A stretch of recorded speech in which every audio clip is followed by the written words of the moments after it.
We are live here, sharing with the mindsets with Daryl King and Mark Weisleder, our special guest today. We have a live audience right here. Right? You know, I'm very, very excited to have Mark here. Mark has, been in the business for over 40 years, and I've known him for many of those years, and I respect him very highly.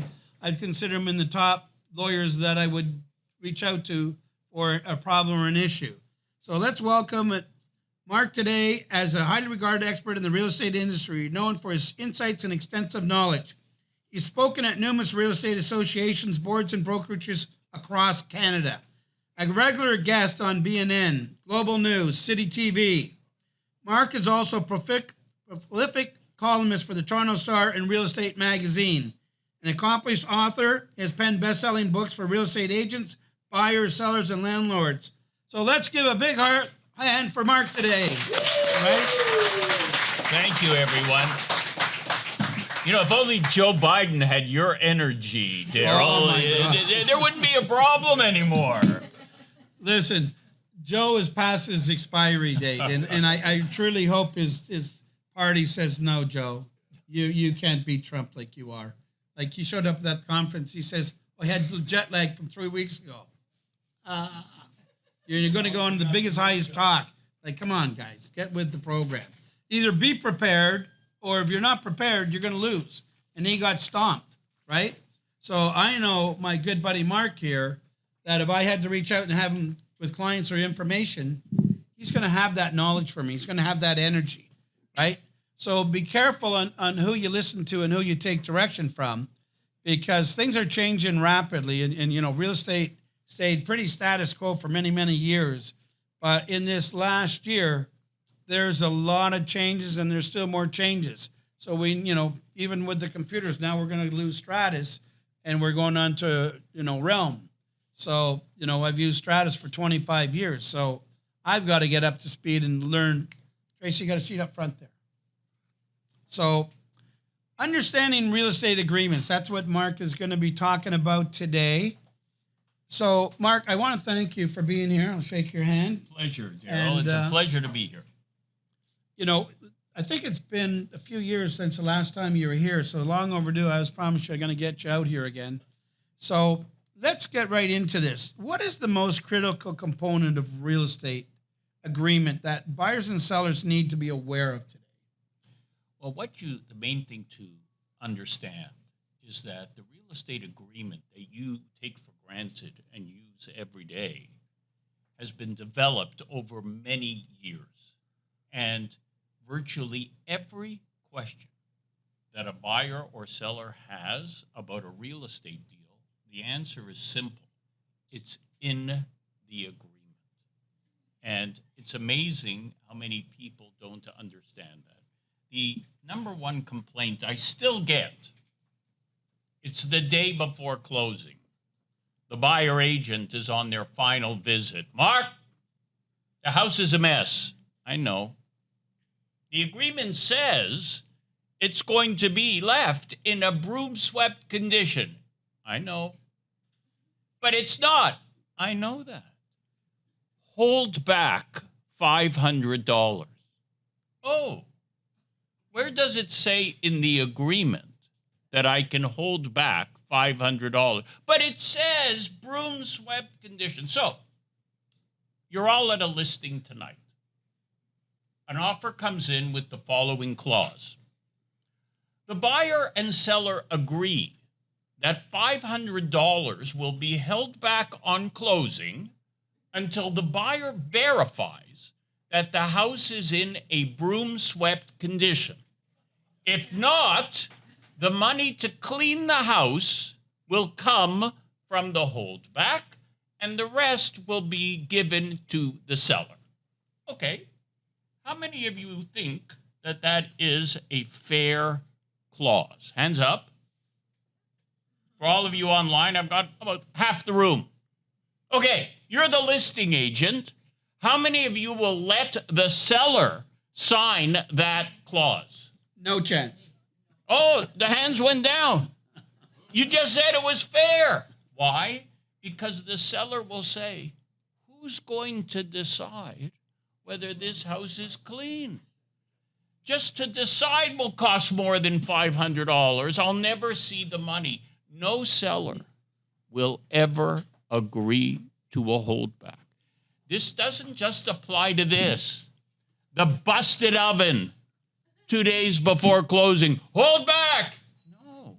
Do you understand? There is no holdback because it's not in the agreement. And it just comes to show you that if it's not in the agreement, it doesn't apply. And so please try to understand that and be kind to your lawyers. Stop yelling at me on the date of closing. Now, we'll do our best to solve it. Another issue, same thing happens. Don't close. Let me tell you when you can refuse to close. It's actually in the agreement. It says in the agreement in clause 14 that if any substantial damage happens before closing, the buyer has two choices. They can take the insurance money and close, or refuse to close. So what would be substantial damage? Anybody have a guess? Flood, fire. That's substantial damage. And I've actually had on both sides of deals where this happened before closing. And the buyer met with the insurance adjuster of the seller. 2 of the times they said, we're going to get the money, we're going to close. The other times they said, no, we don't trust it, and they didn't close at all. But that's it.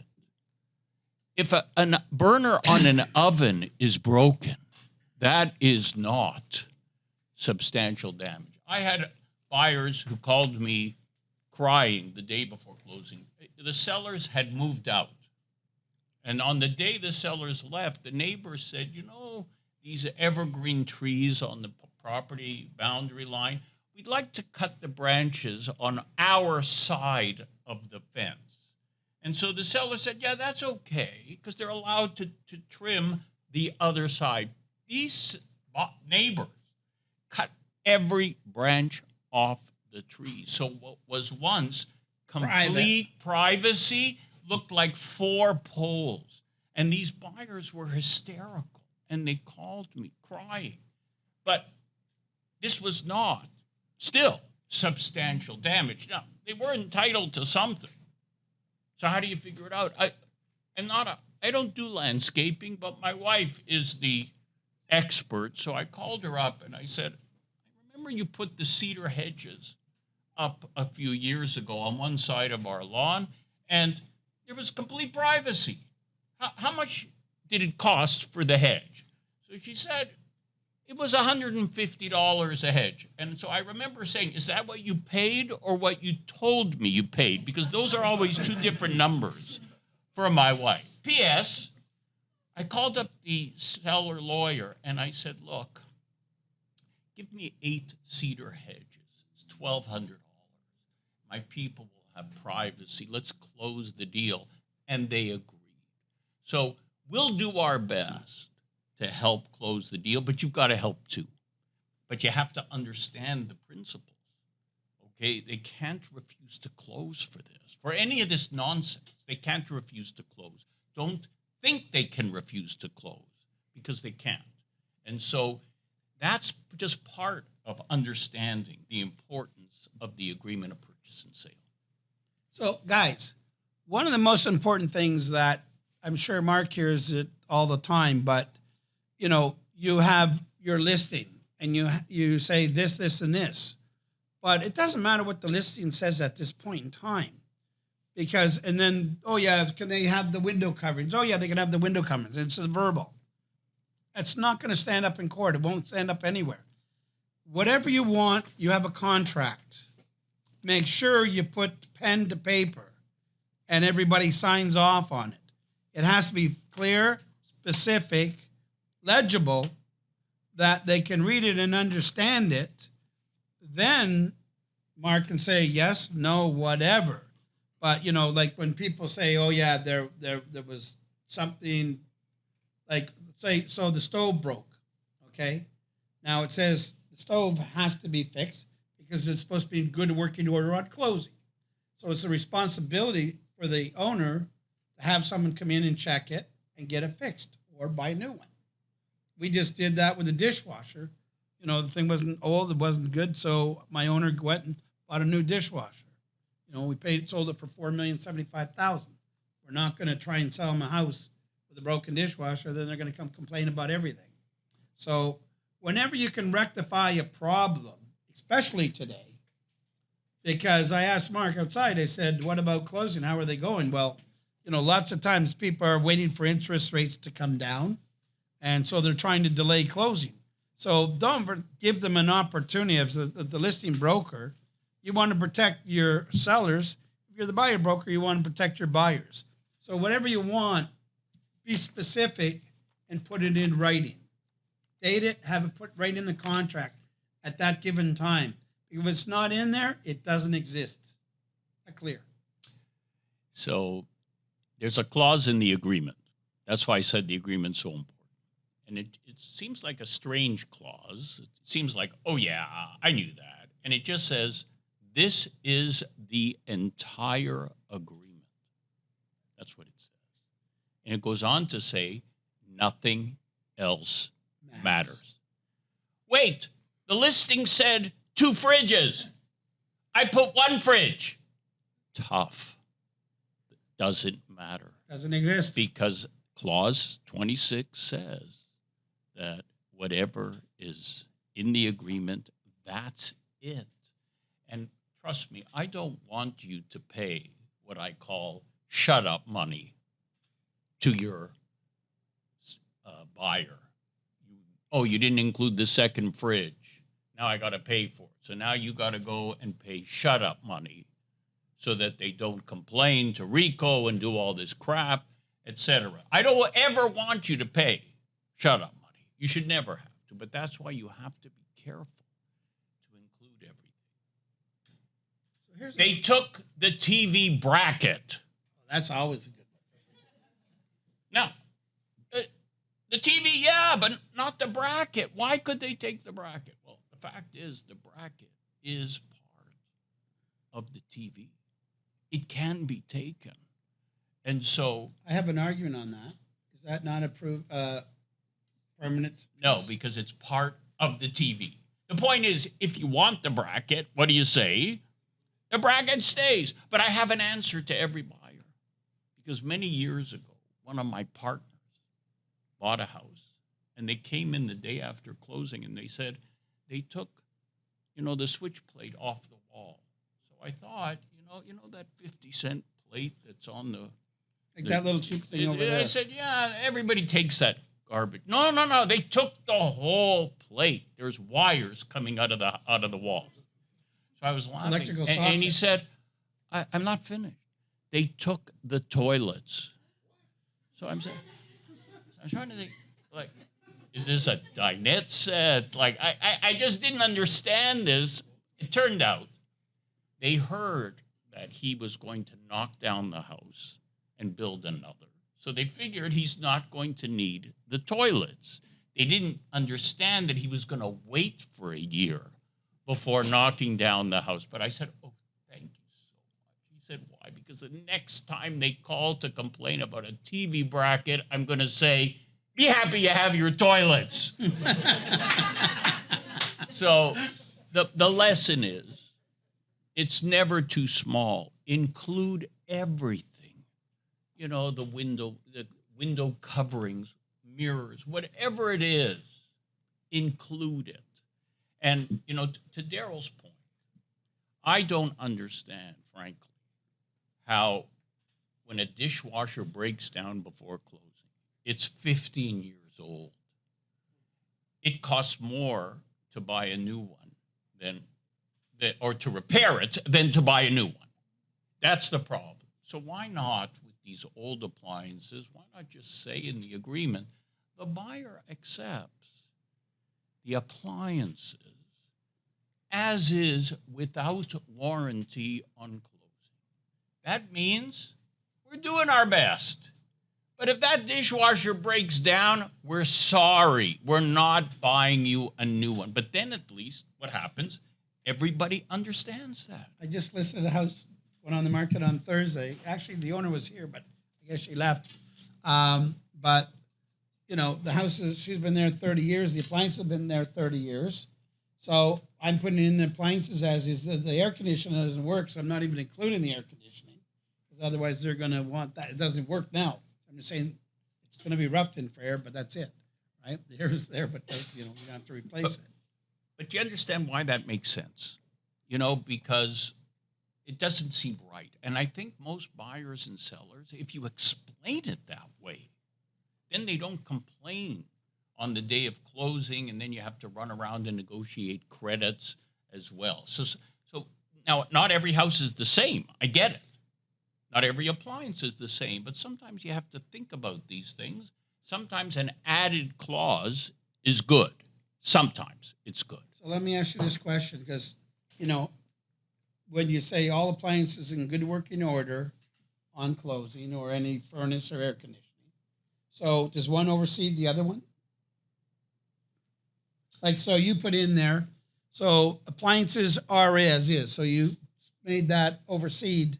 So let's break it down. That's what I'm trying to do. Most of you say the appliances will be in good working working order on closing. How many of you put that in?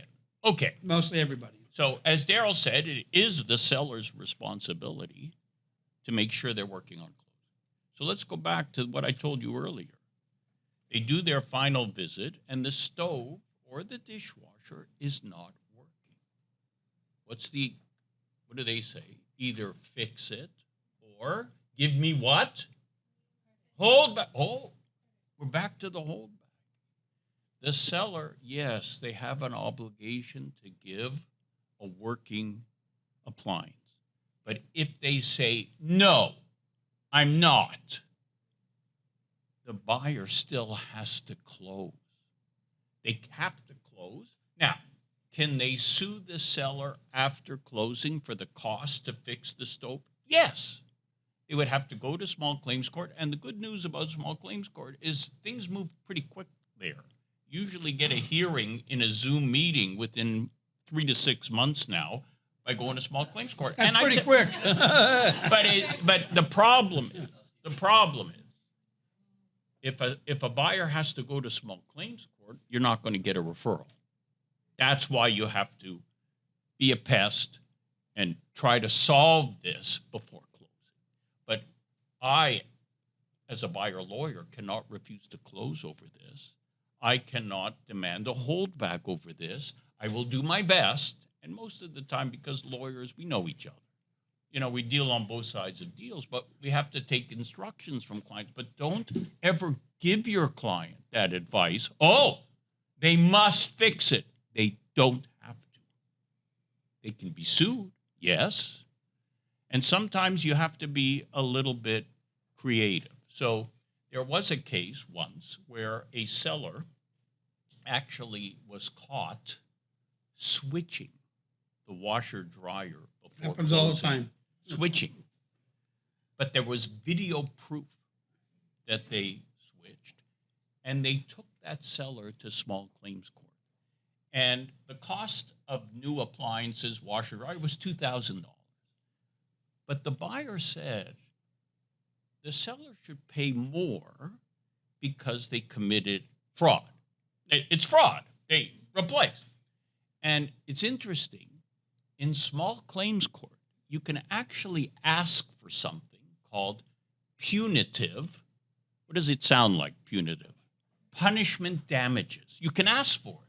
And in that case, the judge said, I'm giving the buyers $2,000 plus 10 as punishment to the seller for cheating them deliberately. And I have used that case.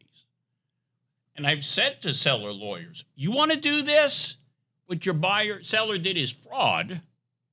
We're not just going to sue. We're going to sue for punishment damages. And I've actually helped people to settle this before closing because that is available, but you have to prove real fraudulent. The fact that something just broke down, that's not fraudulent. But replacing, that's clearly fraudulent. So small claims court can be sometimes a remedy for people, but you see what it all comes down to, being more careful when you fill out that agreement. So here's what I would suggest, guys. If I'm the buyer agent, I go down and write down the name of the appliances. I take pictures and I write down the names of it. These are Samsung washer dryer. It's a Bosch dishwasher, a Manna fridge, Wolf stove. And I put that down because now they want to switch it. Because I was at someone's house. I went with one of our agents. They got a new house and there's a brand new washer dryer. They said, oh, I should switch my washer dryer. Well, they could do that before they put it to market. But once they did it to market, it'd just be what Mark was just saying. There's trouble.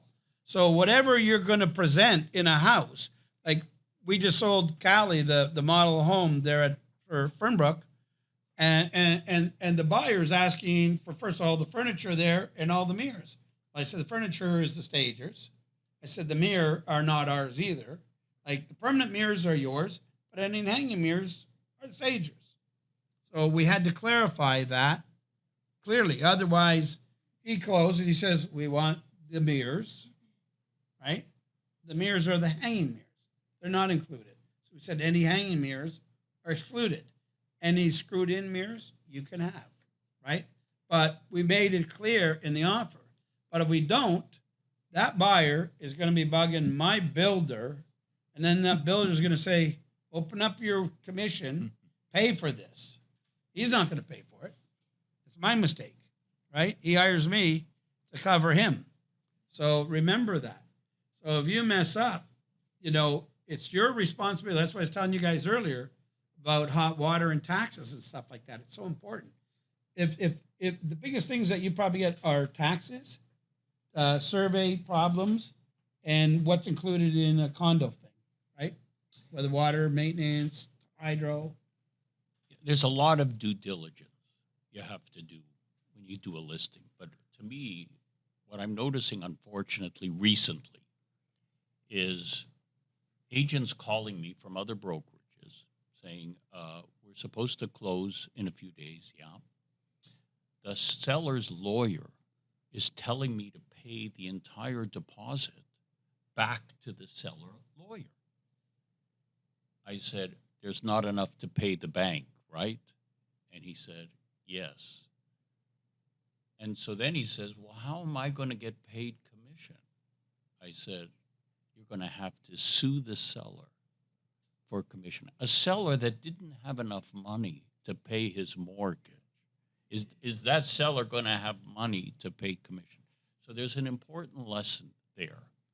When you go on a listing, you really should search the title first. You go to Geo Warehouse, $35, you get the parcel page. It'll tell you who the owner is, but it'll also show you the amount of any mortgage that's on title. So you just go to them and say, I see there's a couple mortgages. What's owing? They can pull it up online. They can pull it up. You can do a quick verification because you have to make sure there's enough money to pay everything and your commission. So when the listing agent called me about that, I said, I feel very bad for the buyer agent. Buyer agent didn't do anything wrong. He brought an offer, good price, and they're not getting paid anything because you didn't do the verification. And so it's a lesson to you to please make sure on every listing before you spend the money with all the marketing and the stuff you learn on how to market, you make sure there's going to be enough money to close the deal. This can't happen to you. Now, when I'm on the seller side and I see this, I'll call the seller and say, you're short. Bring me the money. Borrow the money, but you're short. I don't want to go to the brokerage and say, give me back your commission. I don't want to, because they shouldn't. But when they have no money and the deal has to close, there really is not much choice. So please remember that. You've got to do homework when you're putting together a listing as well. It's not just making sure that everything is correct, the property taxes, the maintenance fees, what's included, not included, that of course, but also I want to make sure you get paid when this is over. I really do want to make sure you get paid. So, what are common mistakes, like the most common mistakes that people make in these offers, right? Because they just take a standard offer, right? All offers in real estate are pretty much template offers. But who did those templates, right? That's how I always think, right? And are they up to date of what's happening today? Because they could have been templates of 10 years ago. And if it's 10 years ago, we already got a problem before we go anywhere, right? So what were some of the things where should we be looking at our updated templates, and what articling would it be coming from? What changes? Well, as I said earlier, you really should not be putting too much extra in agreements, because sometimes you put things in that just frankly cause more harm than good. So I understand you have to have conditions for financing, home inspections, status certificate reviews. I get that. Try to avoid a lot of the other, what I call stuff. Example, the seller will provide an existing survey. Why? Why? It's already in the agreement. The agreement says if the seller has a survey, they'll give it to the buyer. If they don't, they won't. So why are you putting anything? Because when you say they will provide, what does the fine print say? Oh, if you add something to the schedule that contradicts that wonderful printed form, that governs. So you now have to find a survey. How do you know the seller has a survey? If it's not signed by a surveyor, it's not a survey. Now, the good news is at Protect Your Boundaries, if you go online, they have now over 2 million surveys. You just have to type in a property address, and you probably buy something relatively cheaply instead of having now than paying than it used to be to pay a surveyor to go out there. So again, don't add clauses that are not needed, because they're not needed. Now, let's say you have a buyer and they're buying an old house that they want to knock down and build 2 semis. Well, now the survey matters, because that frontage will determine in many bylaws whether they can build 2 houses or not. So they have to have a proper survey. But if it's not that, there should be no survey clause. I see another clause that people find. It says something like, the seller agrees to discharge any mortgages, liens, or encumbrances on or before. How many of you have seen that clause? They're all in there, yes. Yeah. No, that's a terrible clause. The contract already covers this. In clause 10, it says the seller will give the buyer good title. Their title. That's it. But it also says in clause 10 that, if there happens to be a minor easement, like to Bell or to utility, the buyer accepts that. Why? Because those easements don't matter. But when you put in the printed form, the seller agrees to discharge any encumbrance. An encumbrance includes an easement. That means the seller has to get rid of a Bell easement. Impossible. That's not happening. And that could, in some cases, give a buyer an excuse to get out of a deal. So the answer is, you don't include that. I don't understand it, but people see it. They say, oh, yeah, we should include. Don't fool around too much and just say, I'm going to take clauses that are used. Now, some clauses, you have to deal with the market today. Everything I've said today comes from my book, The Real Estate Agent Handbook. I'm going to leave a copy for Daryl here. You can use it as an office reference manual, all of you. And you can also send me an email if you want to order one for yourself. But,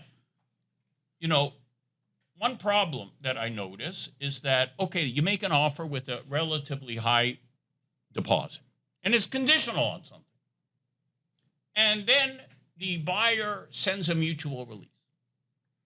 And the seller says, no, you did not exercise the condition in good faith. You just change your mind. There's nothing wrong with my house. There's nothing wrong with the status certificate. I don't accept this, so I'm not signing a mutual release. How many of you have that happen to? I see hands. Everybody. Yeah, You're doing deals. When that happens, the sad thing is, the seller is saying to the buyer, you have breached the contract.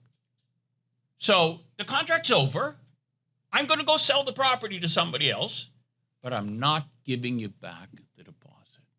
And now the buyer, the poor buyer, has to sue for the deposit. So I put together a clause in my book that basically says that if the condition is not waived for any reason, any reason, the buyer and seller irrevocably direct the listing broker to release the deposit to the buyer without a mutual release.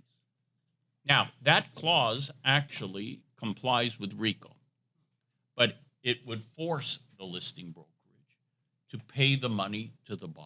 How many of you think a clause like that might be necessary in some offers? Now, RICO looked at it after, it came out, and RICO said, it's legal, but you better explain this to the seller.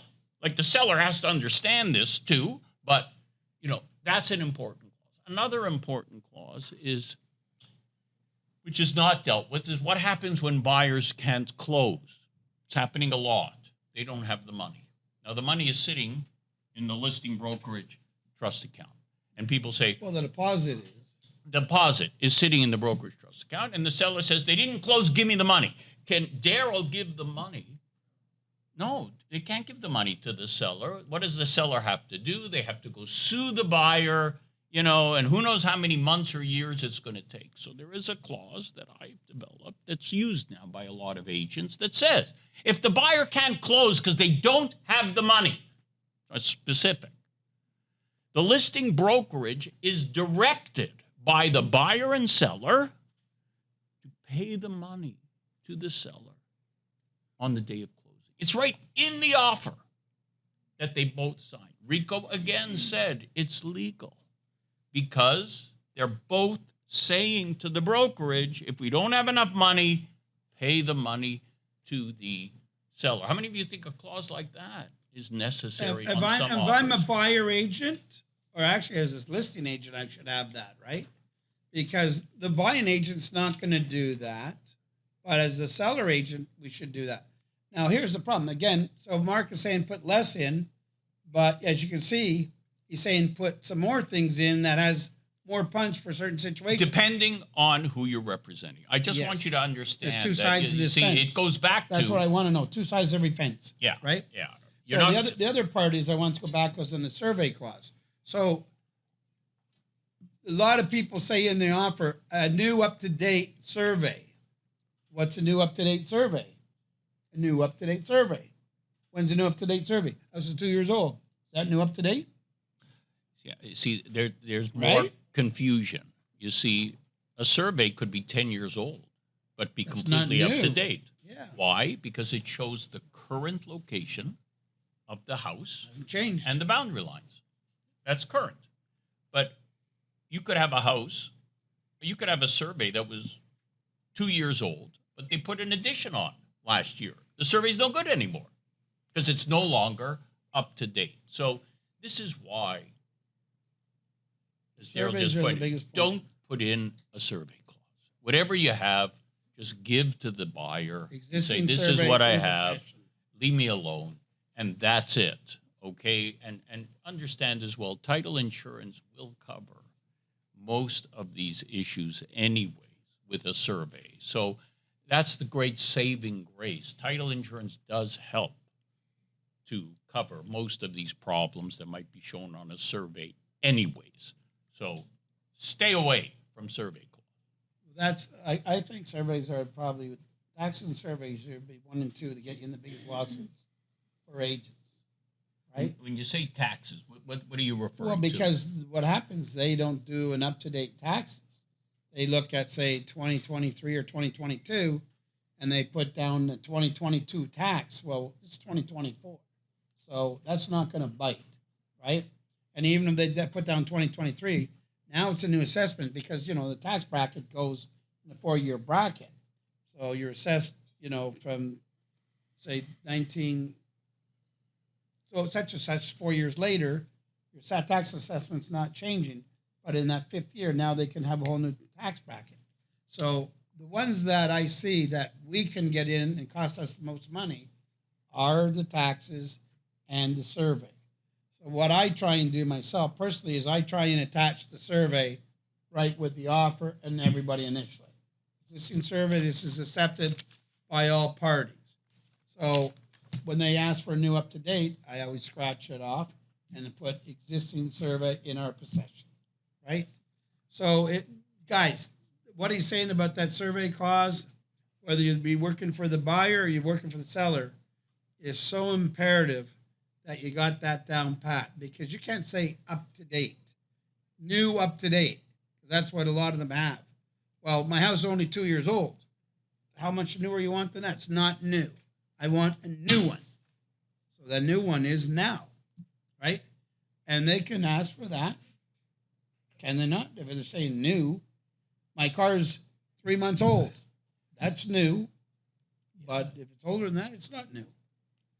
When I see the word newer in the listing, I always wonder what that is intended. How many of you see newer roof? Newer. What the hell does that mean? Well, newer in this neighborhood is 11 years old.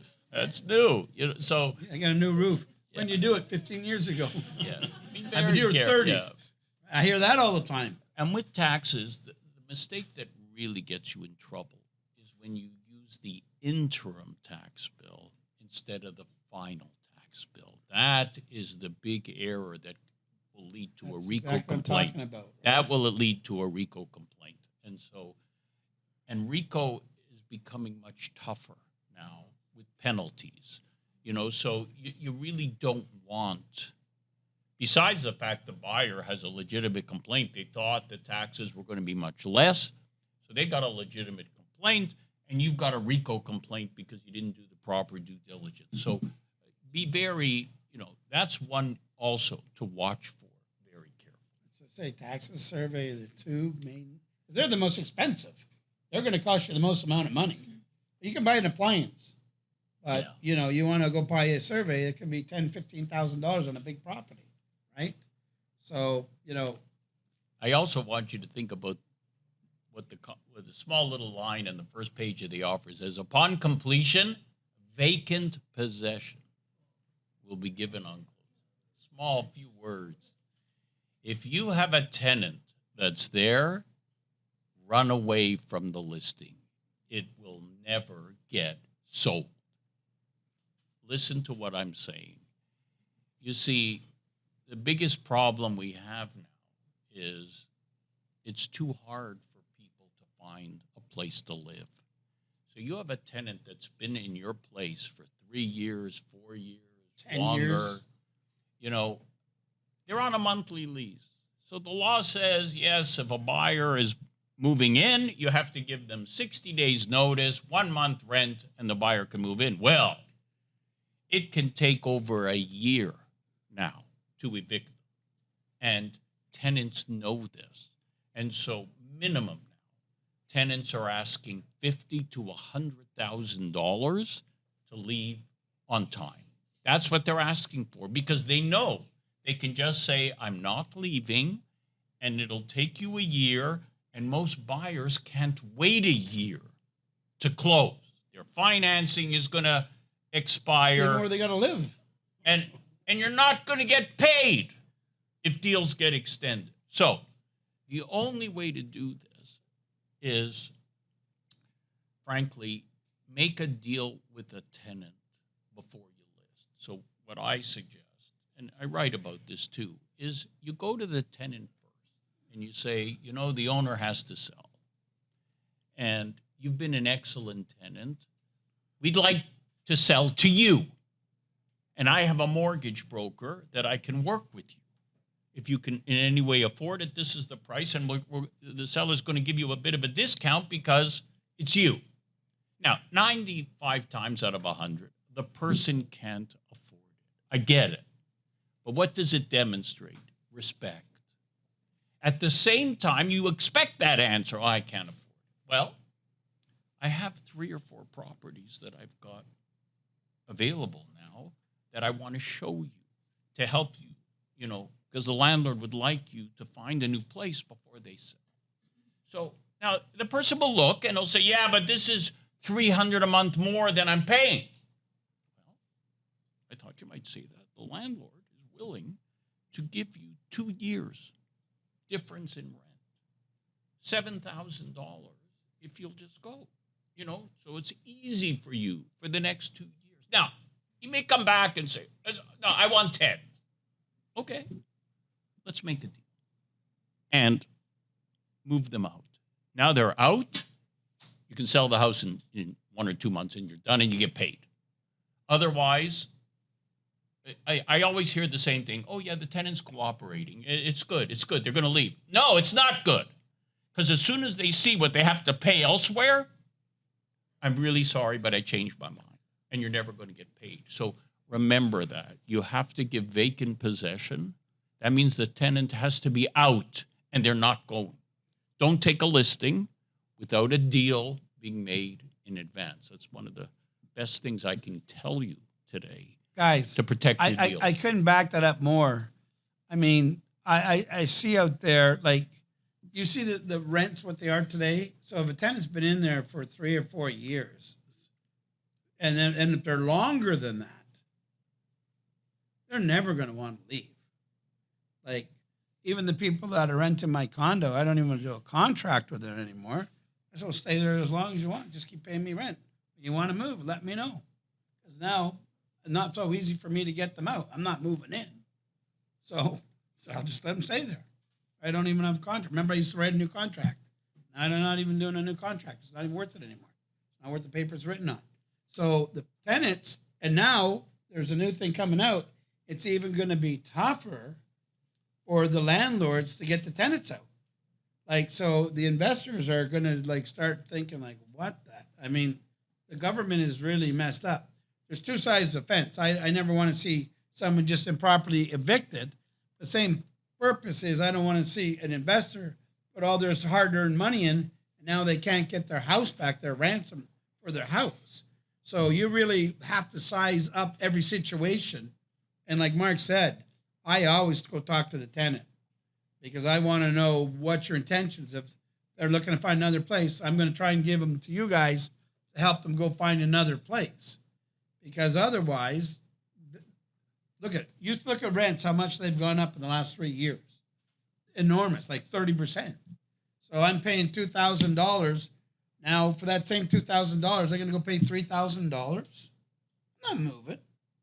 It's $10,000 a year. So you want me out of here? That's where they're costing is $10, $20, $30, $40, $50,000 that they can cover their rent for the next 5 years, right? I also wanted to warn people about buying and selling on the same day. Do your best to avoid this. Whenever I see 2 deals come in, and many times they do, and I see the closing date is the same day, I call the clients and I say, can you not close your purchase first, even a day or 2, and get bridge financing and then close your sale? They say it costs too much. I said, no, it doesn't cost too much, because even if you're successful on one day, you're going to sit in a moving truck for 6 hours until both deals close, and you're going to pay the movers more than the bridge. You're not saving any money. We can't afford it. The bank won't give us the money. That's fair. Why don't you close your sale first, move in with relatives, and then close your purchase? I know it's a pain. You have to move twice, but it's a better... No, it costs too much. Okay. June 28th, they were closing both deals before the long weekend. This is a true story. At 4 o'clock, the buyer lawyer on their sale calls and says, I'm sorry, the bank is not funding today. We need a 1-day extension. A 1-day extension on Friday the 28th is Tuesday, July the 2nd. Whereas the clients, they're already in the moving truck in front of the new house. And we have to say to them, your sale is not closing, and we have to get permission from your seller to extend until Tuesday because you're supposed to close your purchase today. So we call the seller, and the seller says, we're buying as well today. So lawyers, we call this a real estate train wreck. It's a nightmare. That's a train wreck. When one deal can't close and a whole bunch of deals, people are on moving trucks with nowhere to go. So the question is, who pays for this? The first person who can't close. Should they be paying all the deals that couldn't close? No. And most of the time, they have no money. That's why they're closing on the same day. And so, luckily, we were able to work something out. All the deals closed by the following Thursday. They all managed to close. A week later after. A week later. But it was a nightmare. You know, and I felt bad for them, but I didn't feel bad because I said, you know, I warned you about this 2 months ago, not to do this. So I say to you the same thing. Now, let's say your client says, no, we're going to do it on the same day. We understand you. Do me the favor. Call up the people who are your buyers and just say, you're not selling on the same day, are you? In other words, you're getting the money from a bank and you're closing, right? You're not selling. You don't want to be part of a chain. Then you call up the sellers and you say, you're not buying on the same day, are you? Do you understand? So you want to lock it in so that if, God forbid, we have to do an extension, it's not a wreck. We'll figure it out. I remember I had an 80-year-old woman as a client. She was selling a house to buy a condo. She couldn't get a bridge. She needed the money from the house to buy the condo. It was a Friday, long weekend. I remember I called the buyer lawyer and I said, my client's 80 years old. She's moving into a condo. Do you have a mortgage? And can you close? And he said, yes, Mark, we have a mortgage. We're not selling. We're closing. This was 3 weeks before closing. 2 days before closing, I called him back. And I said, I hate to be a pain. I need to know you have the money because I have to close a sale for this woman on Friday. Don't worry, Mark. It's 5 o'clock on Friday. No funds. 5 o'clock, my clerk calls me. Mark, the buyer needs an extension. I said, oh my God, she's going to have a heart attack, this poor woman. So I said, okay, first I got to call the seller lawyer to get an extension. So I called the seller lawyer who I knew, and I said, I'm really sorry, but we need an extension till Tuesday. Is it okay? And he said, it's all right, Mark, we'll close Tuesday. Now I got to pick up the phone to call this woman in a truck. Before I can pick up the phone, my clerk calls me back, and she says, Mark, yeah, she's in the condo. I said, what are you talking about? We didn't give her a key. I know, she got to the concierge and said, I'm here. And they let her in. So I still remember. I said to the clerk, it's 5:15. I left for the day. We haven't had this conversation. I have no idea what you're talking about, but please tell her to stay in the unit and have people bring her food because I can't give her a key. She was smarter than everybody, this woman, but this is not the advice you give to people. I can't give that advice to people. So try to remember that. You're not going to close a purchase and sale on the same day. And how often did real estate, for all our years, as we grew up and were taught, close, sell, same day? Now he's sitting here today. The one thing we always watched out for, like, was busy at the end of the month. We always never try to get to the end of the month, especially in the busy seasons, you know, because lawyers were too busy with other closings. But now, because someone has to bridge somewhere.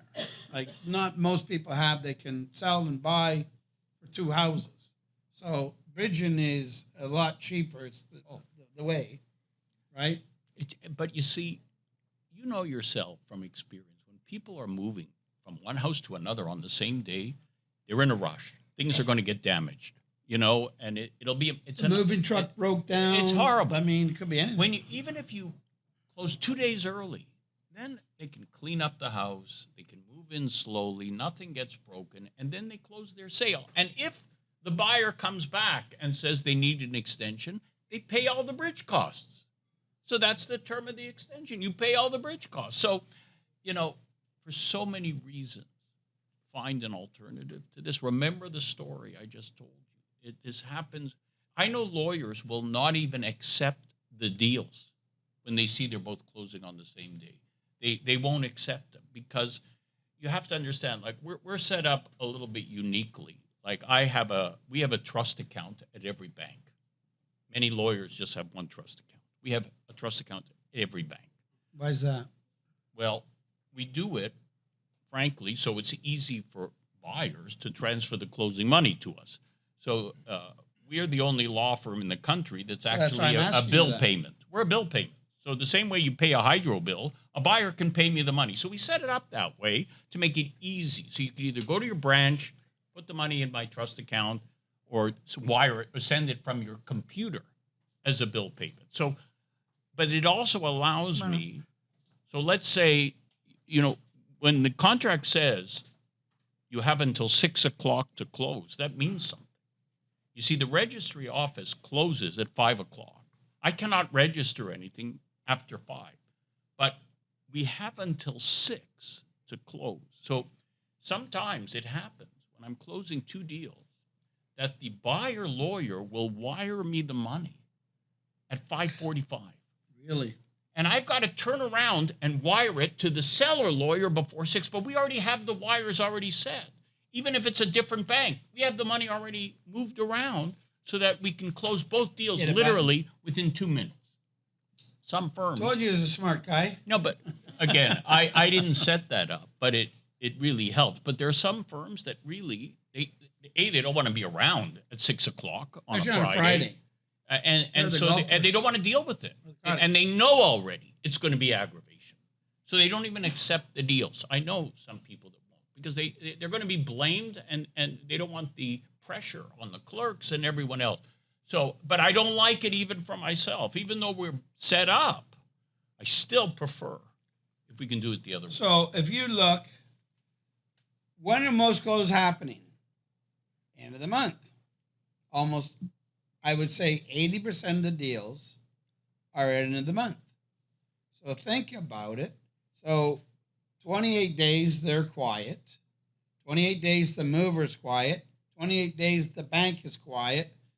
28 days, everybody's, and then 2 or 3 days, it's like a tidal wave coming in, and the frantic and the train wreck, as you call it, the house wreck or whatever, comes into effect because the moving trucks are trying to get to this person.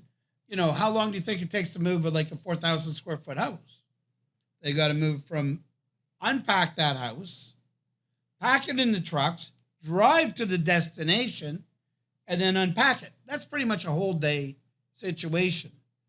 So now, if that truck was supposed to be somewhere else or those guys somewhere else, it's not going to happen. In the old days, at least it's earlier now for you guys because now you can wire transfer the funds. But no matter what, you still have to be with the registry office. You still have to get the money into the bank and stuff like that. So your best is to try and get it in the middle of the month. If you can, because you can generally get a mover cheaper. You're going to have better opportunity to close it easier, right? Also, condominiums make it very difficult to move in. They have special times, and it's almost, and people are calling me saying, what time do I move in? I don't know. I always tell buyers, move in the day after closing because no one can guarantee when the money's going to arrive, when I can actually give out the keys. So try to be very careful. I understand many buyers are renters, and so they have to give notice, and they're at the apartment for till the end of the month. They don't like the idea of moving out 2 weeks in advance to close a real estate deal, and paying the extra rent. Trust me, it's better for them. They can move in slowly, take their time. That shouldn't be the reason why they have to close at the end of the month, because it is much more stressful for everybody. For the lenders too, it's stressful. Everybody, because think of it, you're doing 80% of your work in 3 days. That's really what it amounts to. That in this business, 80% is done basically the end of the month. So everybody's an overload. And the other 27 days, 26 days, they're twiddling their thumbs, right? So it's a lot easier if now we can start programming our sellers. That's my job. Like when the buyers come in, I'm just looking to get the offer today. Thank God for that. But now to try to program them to do middle of month or something like that. I always try and pick a Thursday, never Fridays, because I know most lawyers, they want to go to the cottage and some mover, whoever. Fridays are a hard day to get production out of. So everybody wants them to be the most productive day, and it's to be the least productive day.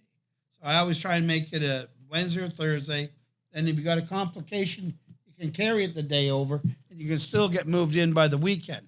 Because many times that's happened. We didn't get the funds till, like you said, 5:45 or whatever. So the next morning, you're going to close an escrow. The deal's going to close, and everybody's a little pissed, a little nerved out, but they're still moving in. Where, like, you had that moving with 3 deals, not moving in for a week. So all the furniture is sitting in a truck or in a warehouse. You're paying double. Now, that's a nightmare. You want to talk about a nightmare. And that'd be very, very expensive. Like, to have lawyers working, moving trucks working. I mean, everybody. It's just like, I can't even picture that. So, where does everybody stay? You stay in your home? Do they have to stay in their homes? Well, people moved in with relatives. That's what happened. They had to move in with relatives because they couldn't go back home. There was no furniture in their house. So they trust me, it cost them a lot more than a bridge would have cost. That I know. You're going to love this one because this is right down your alley. How important is it to have a legal professional review real estate agreements, and at what stages should they be involved? Well, again, because, the agreement is good. If you don't screw around with it and put in unnecessary clauses, I find that when you act for a seller, as long as no weird clauses show up in the schedule, okay, the clauses that say something like, the buyer shall be able to add a buyer or replace a buyer before closing, and then the buyer will not be responsible anymore. Like, unless you see strange clauses like this, then you have to call, and I'll tell you how to fix it. I had somebody who called me about that while I was in the parking lot. Exactly that clause. So I remember I said to him, how much is the offer? He said $1 million. I said, how much is the deposit? He said $100,000. I said, they're not walking away. No way. Who cares? Let them replace buyers. Who cares? You got $100,000. You got 10%. You got 10%. They're not walking away. Right. You understand? So every situation matters, but it was worth a call because it was a strange clause. And so they called. When you see something that's a little strange, you call. Because you know what the offer should look like. Balance due on closing, conditions, done. Otherwise, you pick up the phone. And for a buyer, make sure you are putting in everything that they expect to get. These little things, trust me, they matter so much. And you work so hard to do this purchase. You can't have little things. I forgot to include this. You can't have that spoil the closing feeling. You want referrals from these people. That's what you're doing this for. So, to me, when you say, when do you get a lawyer involved? One of the things I will do for all my agents is, let's say you have a status certificate now and you want to put an offer in tonight, and it may be a bidding war. I will review it for you, and I won't charge if the client loses the bidding war.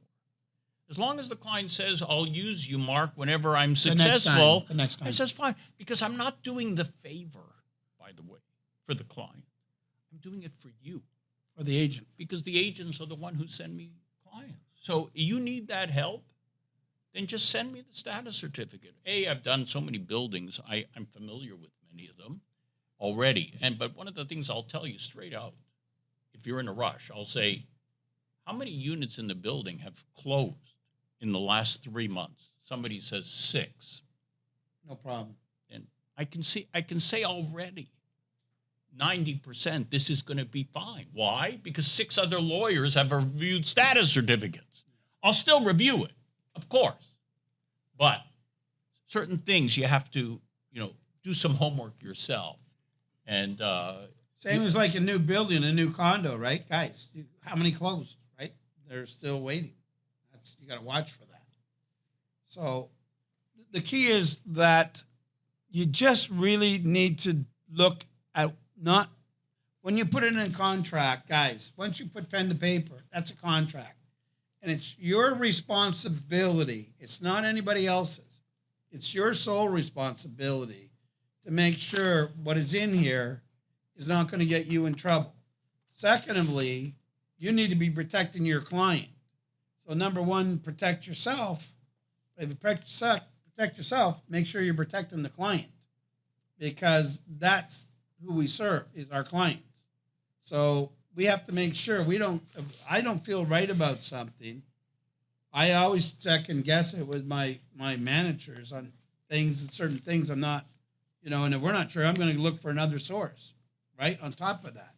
So if you're not sure, you get a gut feeling, but you should know the contract inside out.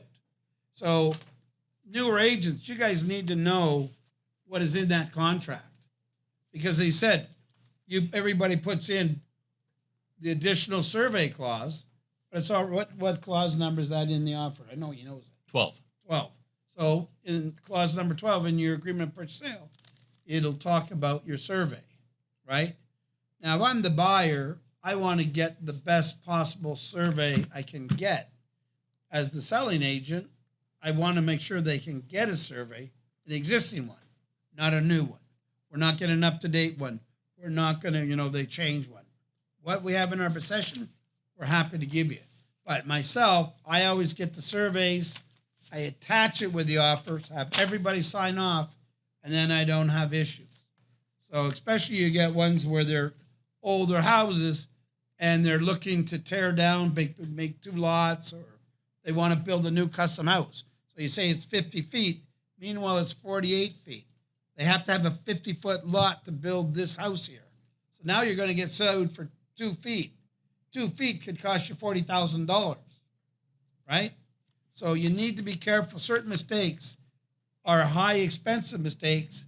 Appliance, you can replace an appliance for $3,000-$4,000, right? So certain mistakes, water mistakes, tax mistakes, bigger mistakes. So realize there's bigger mistakes and smaller mistakes.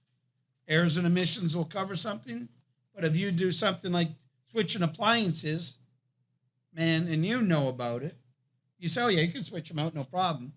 Guess who's going to pay for those appliances and the punitive damages, right? Oh. RICO then is going to have a factor.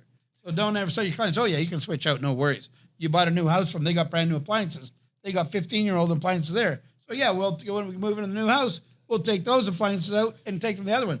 I heard that a dozen times or more, right? So we're coming to the time, we've come to 2:00. Now this I did want to leave you with one other final sentence. We got questions. Before the questions. I did right. want to leave you with one other statement from the offer. And people are a little confused. The offer always contains the language, time is of the essence. So let me explain what that means. When you put an offer in and it says the deposit is paid upon acceptance, what does that mean? It means within 24 hours. It's right in the contract. It's right there. So you sign the offer at Friday at 9 p.m. That deposit has to be paid by Saturday at 9 p.m. or the contract is over and the seller can cancel it. If you say, well, the banks are not open, I need, then say in the schedule, the deposit can be paid up until Tuesday. You understand? That's time of the essence. Also, if you're 2 minutes late waiving a condition, the deal is over. 2 minutes. The deal is over. If it says it has to be satisfied by 5:01, it's too late. That's why don't leave things to the last minute. Now, there are amendments that can fix this. I can fix this when it happens, but it has to be fixed because the deal has terminated. So be very careful that you're sending, when deals get accepted, that you send it back all in time, always in time, to make sure your deal, nobody tries to get out of the deal by saying it wasn't accepted in time. So let me add on to that, guys, because this is important. So on most of the offers, it says 11:59, right? So who of you guys are up at 11:59, right? Some are Nighthawks, but you think your clients are waiting up for 11:59? Half of you guys are in bed. Half of those guys are in bed. So switch it down to like 5 o'clock or 6 o'clock. That way you can look after it. If there's an issue, oh, we're running late. Okay, let's do a quick amendment and say, oh, we're going to carry it to the next day or whatever. But as he's saying, you're 5 or 10 minutes late. You have no correction. At 11:59, there is zero time for any correction. It's everybody's asleep. So I would start changing those times, even if you have to switch it to the next day. But I would start switching those hours, especially on a Friday night or Saturday night. You have 11:59. How many times have we had those, Trace? Right? And I say, no chance of I'm doing it that way. We're going to do it here. We'll leave it till Monday, whatever, right? Because I don't expect Tracy to hear or Tara to be there or Hannibal or Igor or myself on a Friday or Saturday night, Sunday night, 11:59. We're either in bed or we're doing something or someone's. So be careful. That's he's saying time is of the essence. And it couldn't be more prevalent than now that you have your contract. Listen, it's hard enough to do a deal. It's harder to get them closed now, as Mark was telling me, because the banks are last minute. So you have to make sure you're following up, whether you got the seller or the buyer, that you're 2 weeks out, you're following up, making sure there's no issues and everything okay, because you might come up to closing date and it's not closing because the funds are not there. The bank is not allowing the seller to get the funds because they're missing a couple things. And that's happening more and more right now with the tougher regulations. So it's up to you guys to make sure you follow up and stay on top of it, make sure there's no problems on top of it, right? So any other things? We're going to go into questions now. I'm happy to do questions now. But is there, you want to have a closing thing? No, it's all good. So I have a couple questions. I'm going to do these ones right now. So if you guys got a question, okay, Naveen, come up here and put it up here that we can get everybody, right? So we got Naveen, one of our good agents here at the Daryl King team. She's coming up with the first question. And there's no question stupid. Remember that. Because what you don't know is what you don't know. And if you don't ask, you're never going to find out. So this is a great time to ask questions, whether you're out in Zoom land or you're whether here in live, guys. Listen, the questions that are asked helps for everybody. So fantastic. I have two questions. The first one... you're getting greedy now. You said one, but we'll give you two. Okay. The first one, some agents, they don't care about the timing of waiving the condition or accepting the offer or stuff like that. They send the acceptance after the time passed, or they send the waiver after the time passed. If my client accepted, but will it be in the future a reason if someone wants to get out of the deal? They said it was submitted late and the deal was already done, is not expired. This is the first question. Hold on, don't ask the second question, because answer one question first. But what I'm hearing from Mark, and he's going to correct me, but so the other agents, now remember, there's 77,000 agents. Most of them are wrong. Okay, because I I go get listings, and they've been listed 3 or 4 times with other agents. They say, we never did this. We never did this. Because they're not doing what is the proper way of doing it. So for the first time, they're seeing a professional real estate agent show them the rules and regulations and what has to be done and what doesn't have to be done. So in your case, the agents are not doing it. Does that make them right? It's like I'm speeding, but everybody else is speeding. So I'm okay? No, it's not okay. Guys, he said you have a timeline. So they're sending their acceptance of the offer. So it was at 11 o'clock. They're sending it at 12 o'clock. Mm-hmm. So he's telling me what he said to us is null and void. Your guys are accepting their late period. So now this is the best answer that we have to listen to. So it's not a simple answer, but in most cases, the one of the parties can say that since it was not waived in time, the agreement is still terminated, even if it happened later. Now, if we're talking several months later, a deal signed in April, and then the day before closing in September, somebody raises this, a judge might say that the parties' actions showed that they accepted the deal as is, and so we're not going to allow it. So, but in most cases, it will be a terminated deal. So the answer is that if you're the other agent, you tell them, this deal is already terminated, but I can help fix it because I have an amendment that's actually in my book that you can use to fix it immediately without having to do a mutual release and give the money back. Okay. Everybody's clear on that? So it stands to reason that, so this is, say, the deal was done in April. So the closing is now coming up today. So she sent in an acceptance. We've waived all our conditions. We're 2 hours late. The seller said, okay, we acknowledge it. We accept this. The acknowledgement is always late at that point, obviously. But so now we're coming up to today's closing 3 months earlier. The intent, and I think that's how the judge would act, but we never know.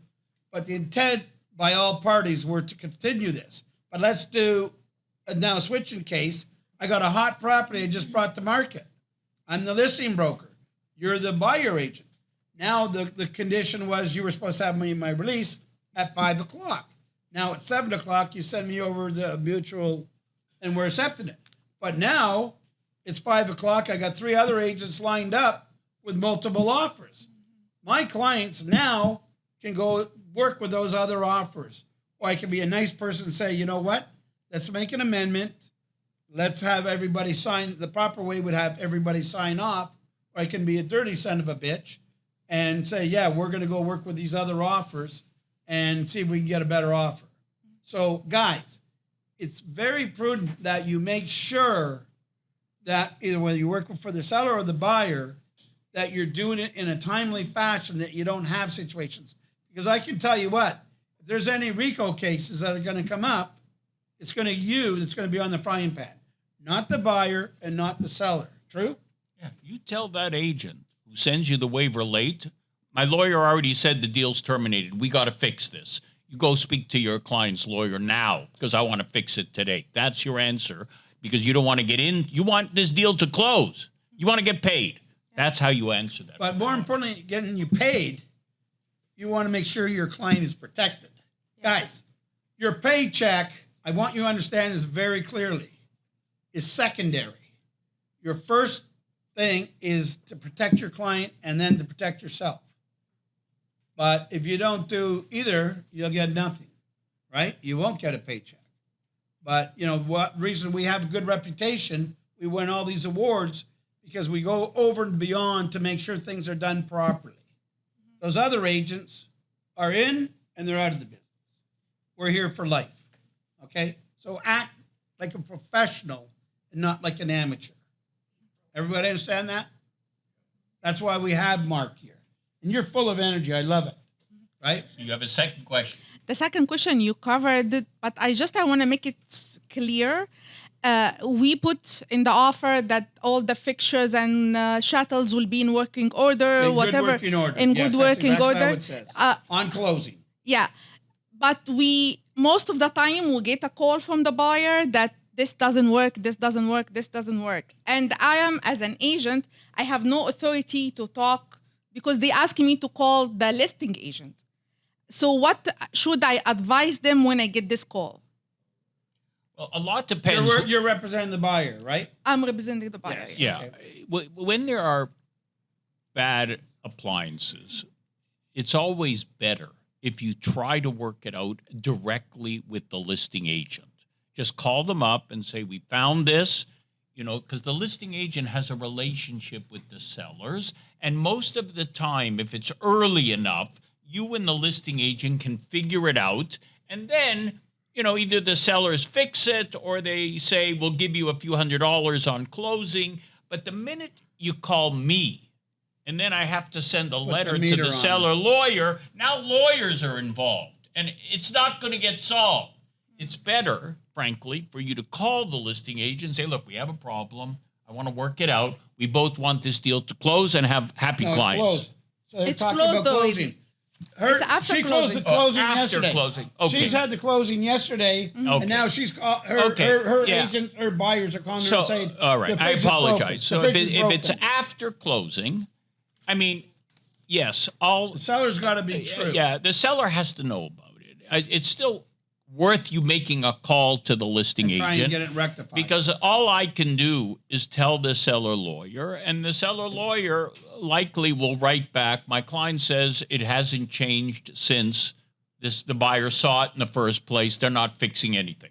So and then the buyers have to take them to small claims court to collect because there's nothing else I can do.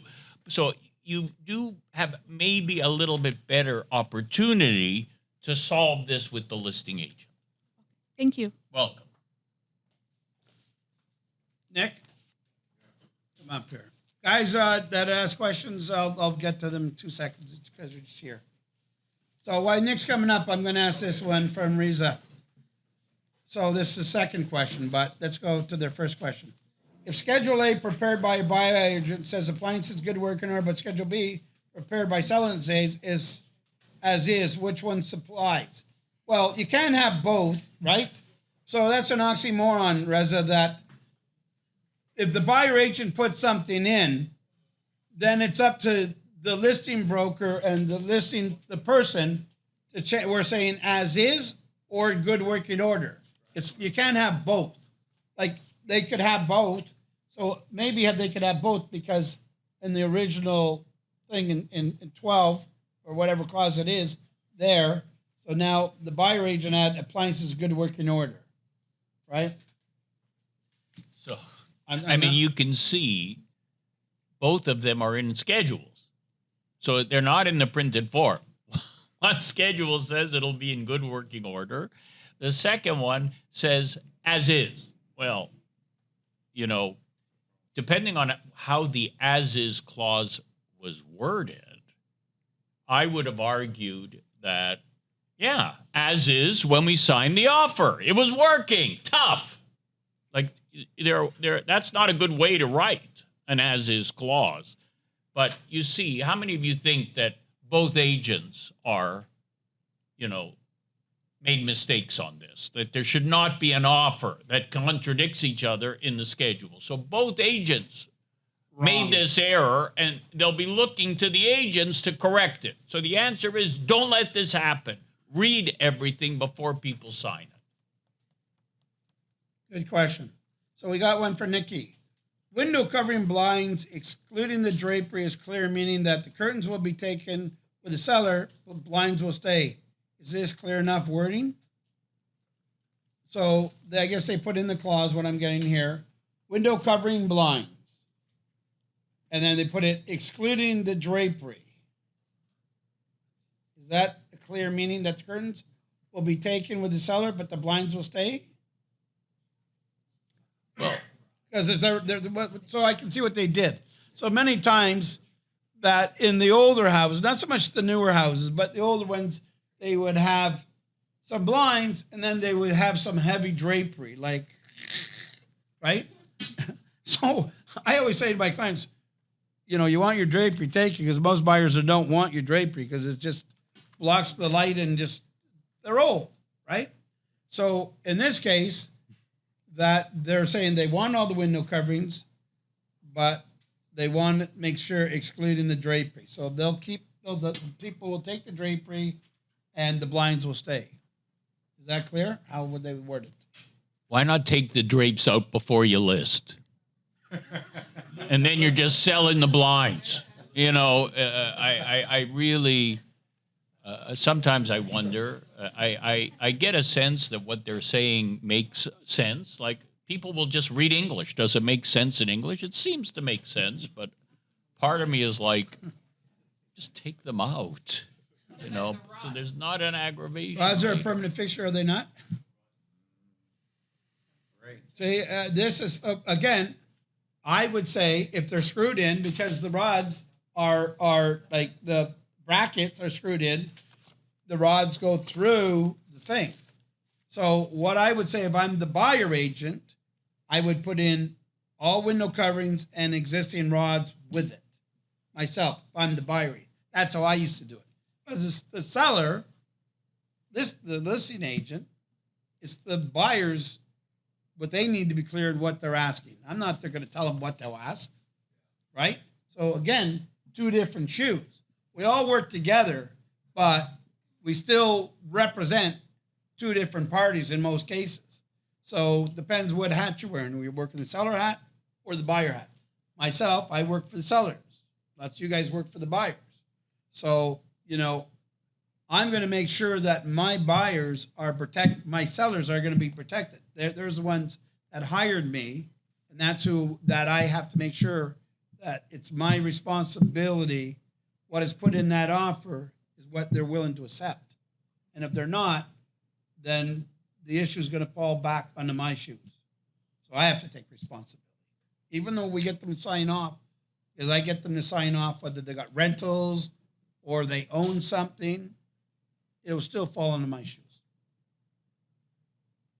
You want to add to that? No. Okay. So, Nick, go ahead. Hey, Mark, thanks for all the info. One confirmation, two questions, but very quick.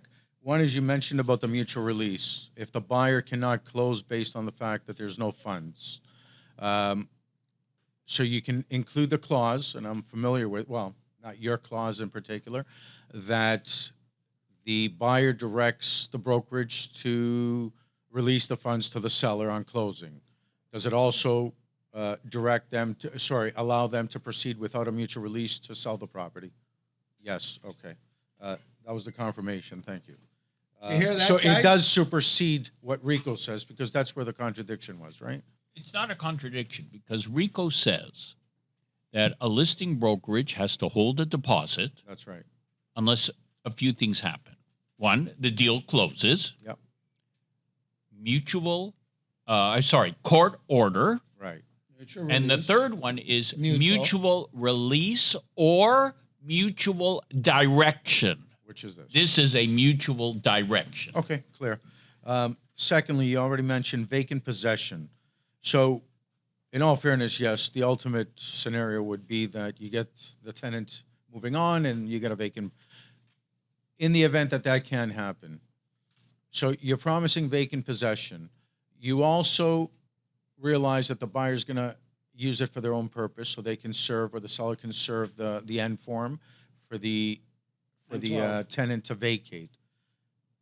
Even though everything is going to be set, that's the way it's going to. What if the tenant just doesn't leave at That's the what end? he's saying. No, They won't leave. they won't. Most of the I time, they will understand. not leave. Sometimes they do, sometimes they No, don't. no, they So won't. in the event that they don't leave, now the buyer obviously will look to sue someone, Right. and that's the seller. Yes. Now, can we avoid that by putting in a clause that the buyer understands that although the necessary forms will be provided and being signed by the tenant, in the event that the tenant doesn't vacate, the seller is not liable for non-closure?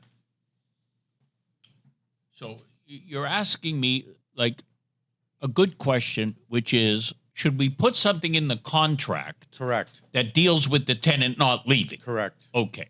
And yes, you should. And there are different clauses you could put in. Some people put in the deal can be extended for a couple of months Yeah. if needed. That's one way. Some people put in that the buyer will accept the tenant and finish the eviction themselves.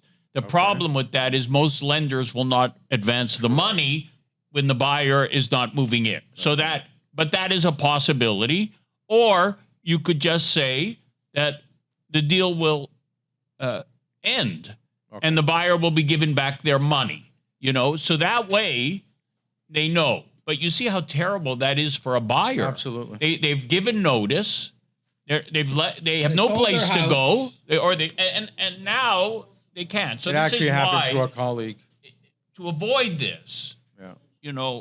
I always say make the deal conditional on the seller getting that N11 signed by the tenant that they are leaving. That is the way to protect the buyer. Right. But even with that signature, we know that it may still not happen. 100%, that's But where- it's At much least faster. you got to It's protect It's it. much faster. Okay, and my last, it's a quick question. Clause number, I can't remember now if it's 3, 4, or 5 on the agreement to the APS. There's a clause saying that if the brokerage represents the buyer, they cannot give notices to, I personally use, contrary to that clause, that the buyer allows the listing agent to provide notices to both. No. Unless I'm Let me misunderstanding. explain. Let me Yes. explain. What you're talking about the notice clause. Notices, Okay. correct. So the reason for clause 3 is this. Let's say you're making an offer and you're representing the buyer. Okay? You're sending it to the listing agent. Now the offer is accepted by the seller. So the agent for the seller has to tell somebody that it's accepted so that you have a contract. The agent doesn't know how to find the buyer, but the contract says that they can send it to you because you're the buyer agent. That's what clause 3 says. So for the seller agent to send the accepted offer, they could send it to your email. Right. But clause 3 also says that if you are acting for both the buyer and seller, now you have to give that notice directly to the buyer. You can't give the notice to yourself. Do you understand? You can't say, oh, I'm acting for the seller and the buyer. I'm going to give notice to myself. No, you have to give it directly to your buyer and seller. That's what clause 3 means. Does that help? Yep. Okay. Thank you. Guys, everything is easy, but it's so difficult when there's a problem, right? Other people are doing it. Doesn't make it right. That's the problem. And everything is great when everything goes good. But now times are a lot more difficult, especially for closing. Normally I get a property closing, wouldn't worry about it. 99%, it's going to close that without an issue. Today you got to make sure you're following up so if there is issues that you can deal with those issues before closing date. Because you don't want to come up to closing date, have 3 or 4 properties all lined up, causing a problem by some small thing that could have been rectified, right? Remember, we got title, the lawyers to search title by such and such a date, which is 2 weeks out. So you need to find out, is there a problem there? Do we have any issues there?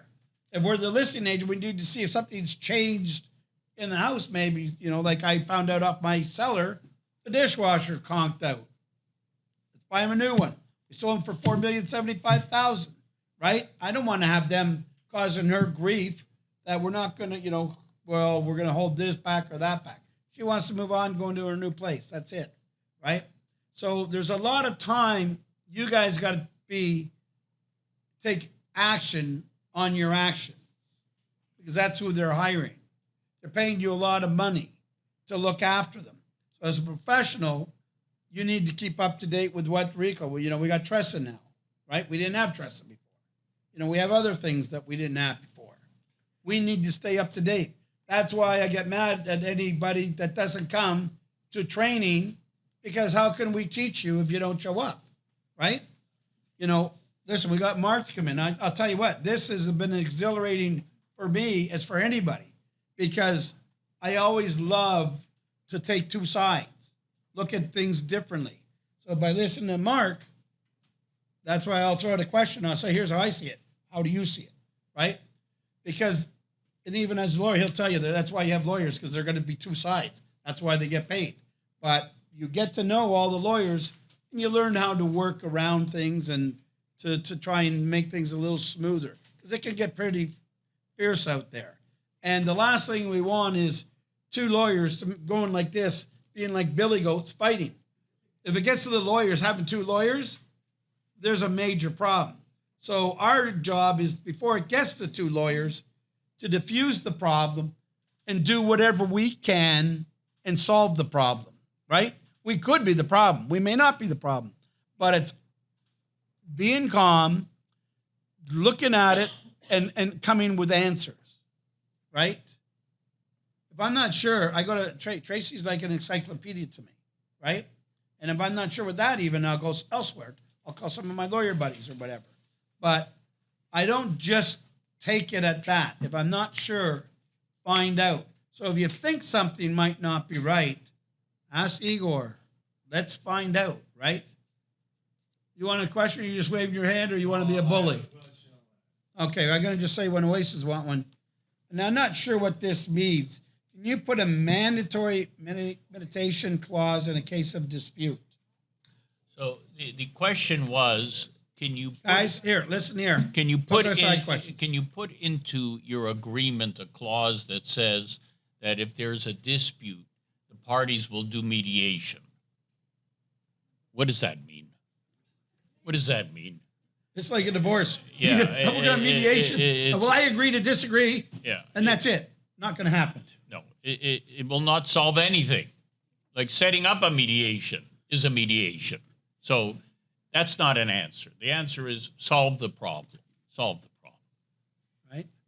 So the funny thing is, Nikki says, can we take them off during second buyer visit before closing?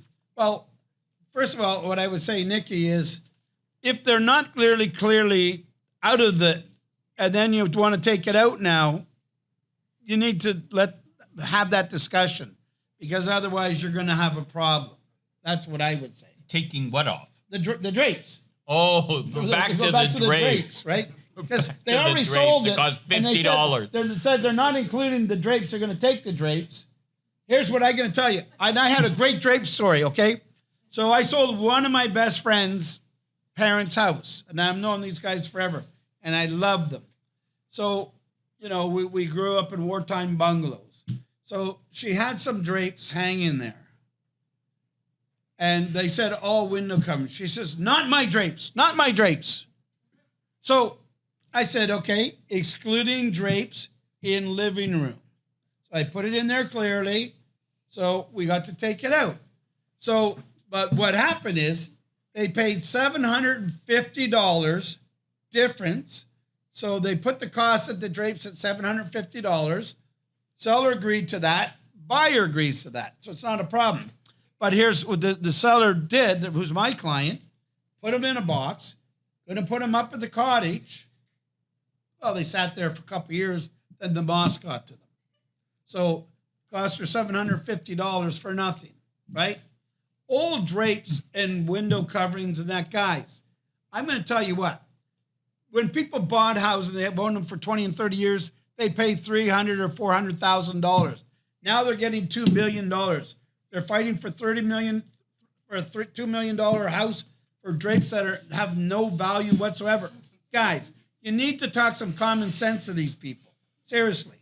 Like, there's no reason to have a lawyer involved, even have us involved.